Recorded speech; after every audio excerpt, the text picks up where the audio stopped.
Today I'm Stargazer MarQ as we are presenting as part of our STEAM education program an episode on you staying star curious with backyard astronomy. Thus, I've got a beautiful picture of the crescent moon and a star that's a planet, actually Venus or Jupiter, probably taken by my friend Johnny Horn. And when two objects in the sky are close like that, we call them a conjunction. And thank you for my co producer, Marty Winkle, for always sending me good ideas to talk about on today's show. And he offered us talking about, well, he offered me a story in the newspaper that is talking about a conjunction of the moon and Venus happening on Friday morning that you're all going to want to get up at 5:45 in the morning and see. At least that's the way they portray it in the media, that this is something that's rare and doesn't happen very often and you got to lose some sleep over and get out and see it. Well, we're going to tell you exactly what a conjunction is and why they are very common and why you don't need to worry about missing this one, because there'll be plenty more throughout your lifetime there. So let's kick it off by teasing a little bit that we're going to have Maynette Smith here on Thursday, September 18th. We're looking forward to Maynette's Tale of a Space Shuttle Worker.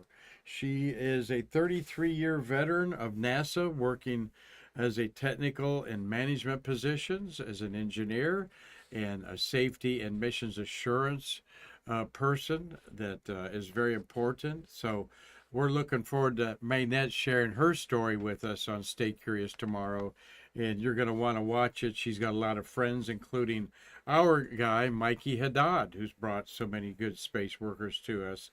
And thank you, Mikey, for offering the wonderful shows you have provided us the programs on our Shuttle Fest. So we're looking forward to Maynette tomorrow. And Marty and I are looking forward to a board meeting at 4:30, so we'll be a hard out here for this half-hour show. And just to kind of get you jazzed up a little bit about the sights of the celestial sky from your backyard, here's my late friend Farrell Snyder checking out the crescent moon as it was rising in the east.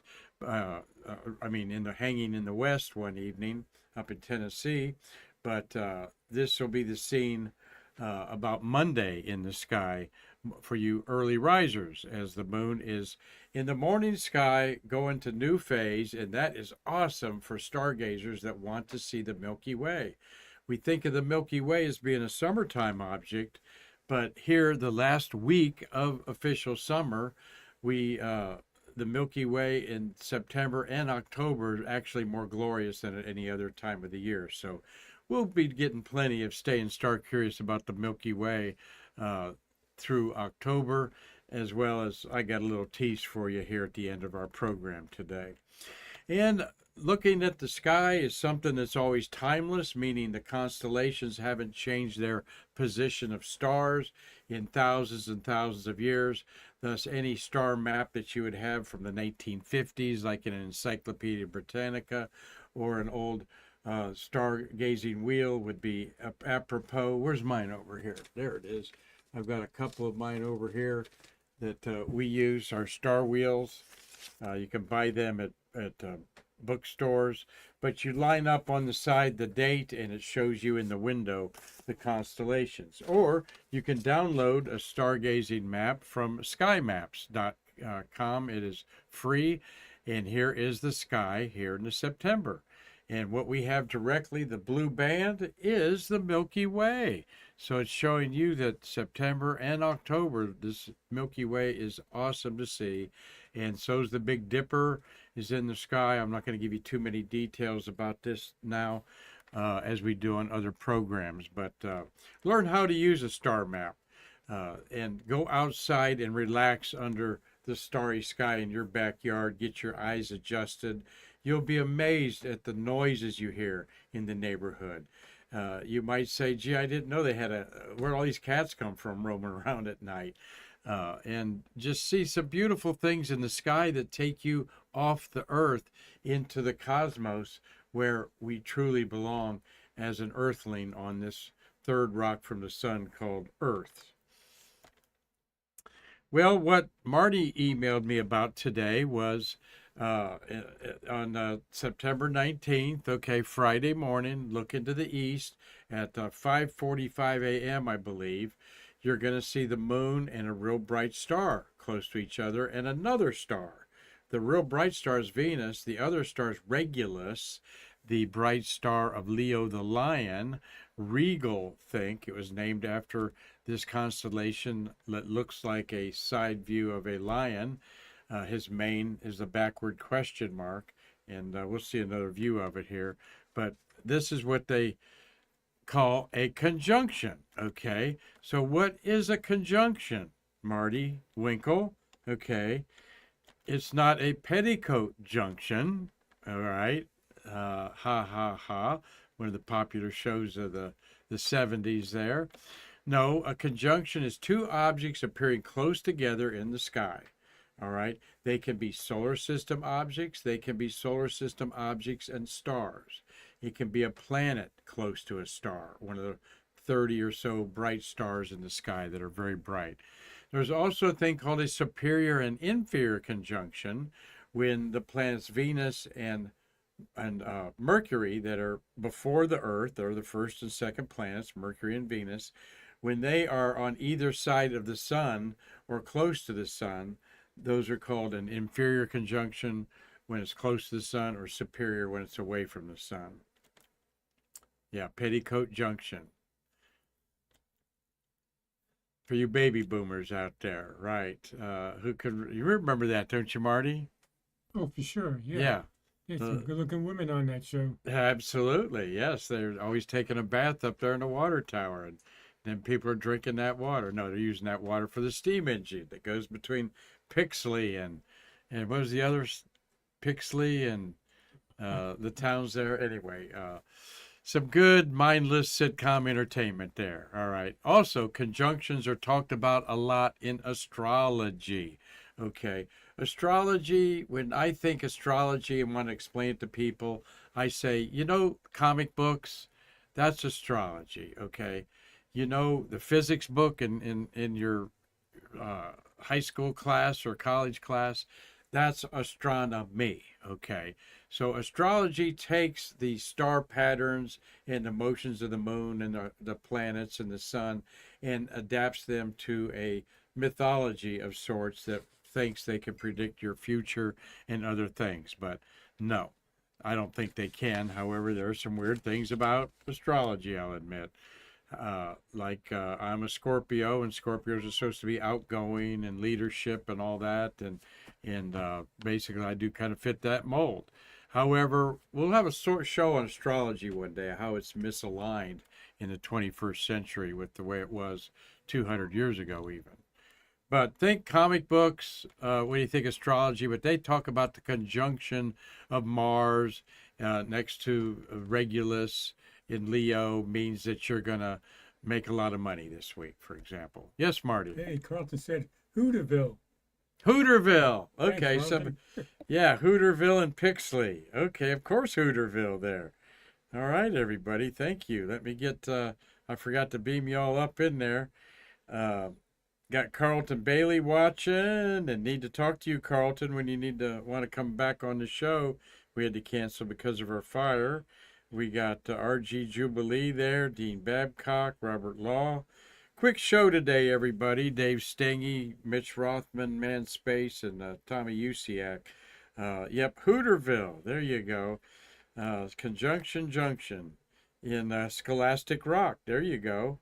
Well, because I hadn't thought about that quick enough there, Steve Jokums. But yes, uh, all kinds of conjunctions and junctions in our vocabulary. And it's an important common thing in the sky. All right. There's my beautiful image of my buddy Johnny Horn up in Fayetteville, North Carolina. He used a little star filter and some good exposures there to reveal the dark area of the moon there. And this is again what Marty alluded to.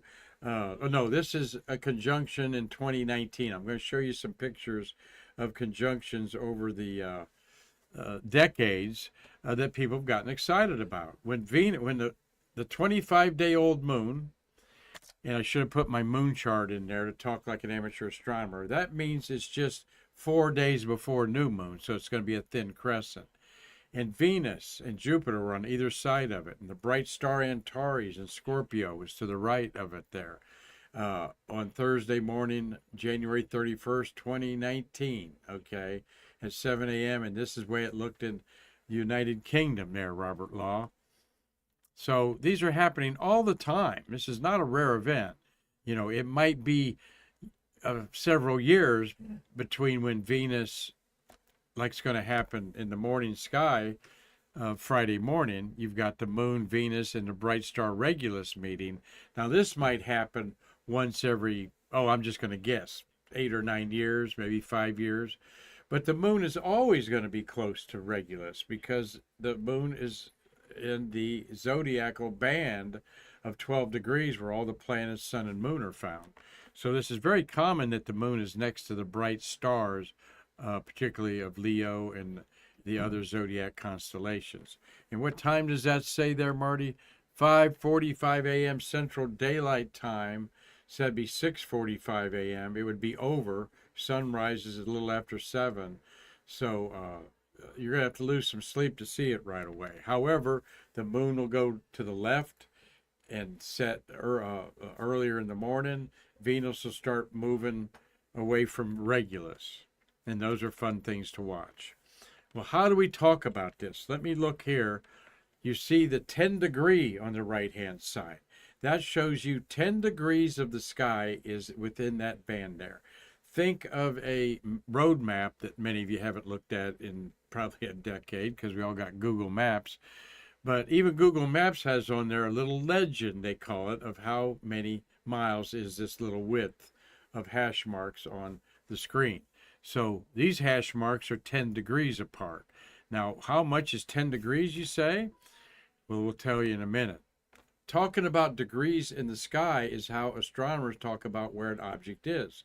If I say I'm going to look at the International Space Station tonight, and it appears at 10 degrees above the horizon when I start seeing it, but it reaches a height of 66 degrees, there is how it looks in the sky. And then it goes on the other side of the sky, and when it disappears in the Earth's shadow, it's 31 degrees above the sky. You can talk to me like that in degrees, and I see mentally where it is. 90 degrees would be directly overhead. So if you said anything above 40 degrees, the ISS will be seen. It's going to be pretty high up. You have to move your head up. Think of a protractor that we used in high school and junior high school. 90 degrees is overhead. 45 is half of that. So we see where 66 is on this scale here on my protractor is up there. And so that's how you want to think about size. What is 10 degrees? 10 degrees is your fist, arms stretched, arms fully outstretched. The human being is unique because we are in a ratio, most of us. The normal human being, there's no such thing as normal. That's a setting on the dryer, right?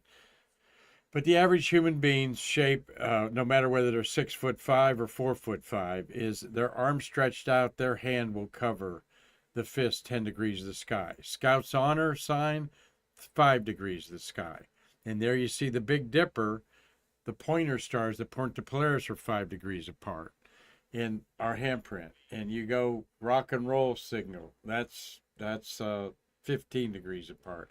Now your little pinky is a full 1 degree apart. But guess what? The moon is, you can cover it up with your little finger. And there is a conjunction of, I think it's the planet Venus and Mars, or maybe Venus and Jupiter a while back. Somebody took from the bright lights of a city, and there you can just barely see 2 stars together, and they happen to be planets. And their fingers 1 degree apart. So these are inside the size of the moon at that distance. Oh, that didn't show up there, so no need to talk about that. That's sort of blow you away with a little bit of physics chart there, so we don't need to have that. But there is somebody holding their fingers apart a half a degree. Okay, that is 1/2 a degree of the sky. You can hold your finger out and cover that moon up all day long. Though when it rises above the ocean like that, you think it is a giant as a basketball wouldn't cover it, or maybe a tennis ball. A tremendous conjunction happened right around Christmas in 2020 during the COVID days when we all were just kind of getting out of quarantine.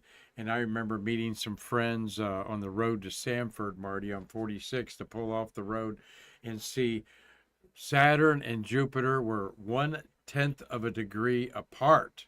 All right. And the moon showed up there. They were closer than the size of the moon. And here is a chart showing you that during this movement, it's fun to watch the celestial mechanics of two objects meeting each other in a conjunction. There's over my shoulders, December 18th, when the red is the full moon diameter, shown here in the red, and then they transpose it here. This Italian astronaut did this. I thought it'd be fun to show it. Then the next day, the 18th, see how they got closer. The 19th closer, the 20th closer, all right? Now, this is not caused by anything more than the juxtaposition or line of sight of Jupiter and Saturn because they are tens of millions of miles apart, all right? So when we see a conjunction, it's a vantage point that we're seeing from the Earth. And even though the planets are in reality tens of millions of miles apart, the event presents a special opportunity for astronomers and you backyard stargazers to see two worlds or two stars in such close proximity. And on December 21st, you could see them in the same eyepiece. Not my photograph, but oh boy, was it dramatic to look through a 25 millimeter eyepiece in a telescope to see Saturn and Jupiter together. Very hard thing to photograph, too. It was easier looking in the eyes. You could tell in binoculars, okay? And with the naked eye, they almost merged as one bright star, okay? Now, I want you to think about what is something that could have merged as one bright star and been something in history that we all talk about and know about. So stay curious here for another minute or two. That is the Star of Bethlehem, of course, all right? The Star of Bethlehem is possibly best explained as a conjunction of the stars Jupiter and Venus that got so close together in 4 BC that they merged as one star. And that could have set the Zoroastrian astrologer priests of the Middle East thinking that there was something unbelievable happening at the time. And thus they wise men jumped on their camels, took their harem, 30 other people, their dogs and cats, and went to Bethlehem to see this prophecy fulfilled. It's a beautiful story, the Star of Bethlehem, yet we don't know what exactly was it.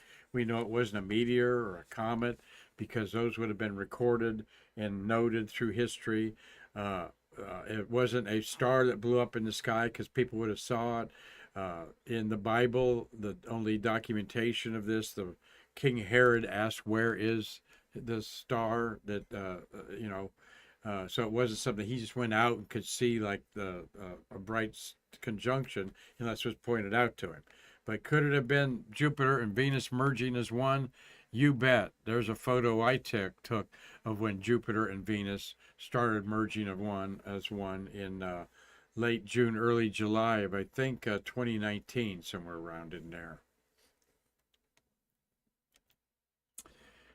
So that is all I got to say about conjunctions. Marty, thank you for offering that program today. And in the last couple minutes here, I'm going to grieve some sky grief called noctalgia because we are losing the sky. And as the moon is out of the evening sky and your backyard celestial sphere is filled with nothing but stars in the Milky Way, you're going to be lucky to see more than like 30 stars probably in a faint little band of the Milky Way. That's called noctalgia.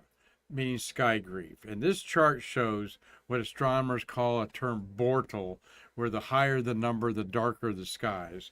And here is the country going out, and not this, there'd be nowhere in Florida except Kissimmee, maybe in the Everglades, that you would see the Milky Way like this.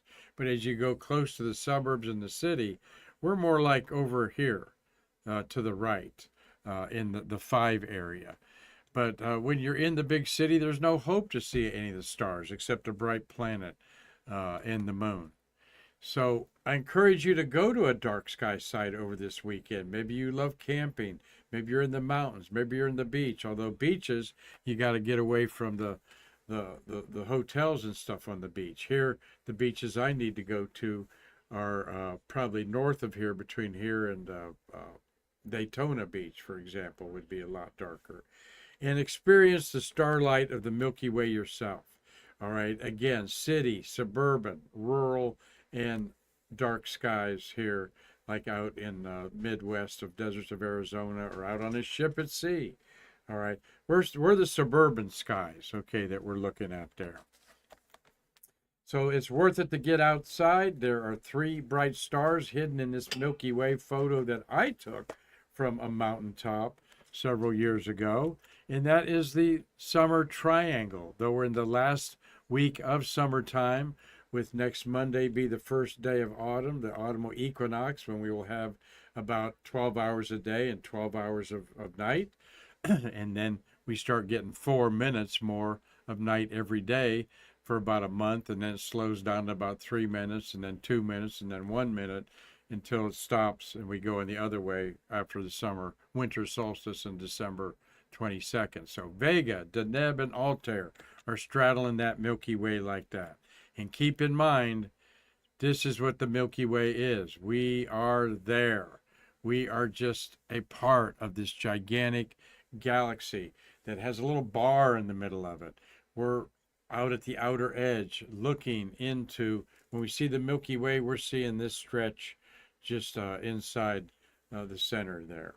So it's amazing to go outside and take yourself off of this earth into the cosmos, because we are unique creatures in our solar system, not as well as the whole Milky Way galaxy. So, and don't forget, if you're a shutterbug, put your camera on a tripod, experiment with 30th of a second at some high ISO, like 2000 or more, and see what kind of images you get with something like this beautiful lighthouse juxtaposed in the middle. You're actually at a conjunction of the lighthouse and the Milky Way, in this case here, you could think of it. So thank you for watching Stay Curious today. Hope you come back and watch tomorrow, as Maynette Smith is a really great person. She's, of course, very smart, but she's got a good story to tell of her journey as a space shuttle worker. You're not going to want to miss that, to help you stay curious tomorrow. Marty, thank you for an excellent job on our Streamlabs program there. Thank you all for watching. We're off to go see what our board of directors thinks about what's going on here at the American Space Museum, and we'll let you know all about that on Friday after we have Maynette on Thursday. So until then, I'm Mark Marquette, thanking you for watching and saying I can't wait to see you again to bridge the space between us.